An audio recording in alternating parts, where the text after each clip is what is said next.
faith you may get இந்த conflicts. சத்தியத்துக்காக நீ நிக்க உனக்கு போராட்டம் உண்டு. ஒன்று உன்னுடைய வாக்குத்தத்தங்களுக்காக உனக்கு போராட்டம். Because the conflicts because of your promises given. நீ கர்த்தரிடத்தில் பெற்ற ஊழியத்துக்காக உனக்கு போராட்டம். The ministry which you have received from God the conflicts. நீ ஜெபிக்கிற ஜெபத்துக்கும் ஆராதிக்கிற worshipக்கும் உனக்கு போராட்டம். For the prayer and worship you are doing you have conflicts. நீ பெற்ற விலையேற பெற்ற அபிஷேகத்துக்காக உனக்கு போராட்டம். For the precious anointing you have received you are getting நீ ஒரு conflicts. தீர்க்கதரிசி ஆனபடியால் உனக்கு போராட்டம். You are a prophet so you are getting conflicts. உனக்கு கிடைச்ச சொப்பனம் தரிசனங்கள் வெளிப்படுத்தலுக்காக உனக்கு போராட்டம். For the revelation dreams and visions you have received you have பரிசுத்தமாய் conflicts. ஜீவிக்க வேண்டும் என்று முடிவெடுத்திருக்கிறாயே அதனால் உனக்கு போராட்டம். Life. நீ தேவனுடைய மனிதன்.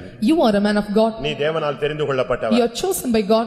நீ ஒரு தீர்க்கதரிசி. You are a prophet. நீ ஒரு வாக்குத்தத்த சந்ததி. You are a seed of promise. நீ இடைவிடாமல் ஆராதிக்கும்படியாக தெரிந்து கொள்ளப்பட்டவன். You are called to worship God without ceasing. உன் மேல இருக்கிற அபிஷேகம் ராஜ அபிஷேகம். The anointing which is you found is a kingly anointing. நீ சிங்காசனத்துக்குரியவன். You belong to ஆனபடியால் தான் உனக்கு போராட்டம்.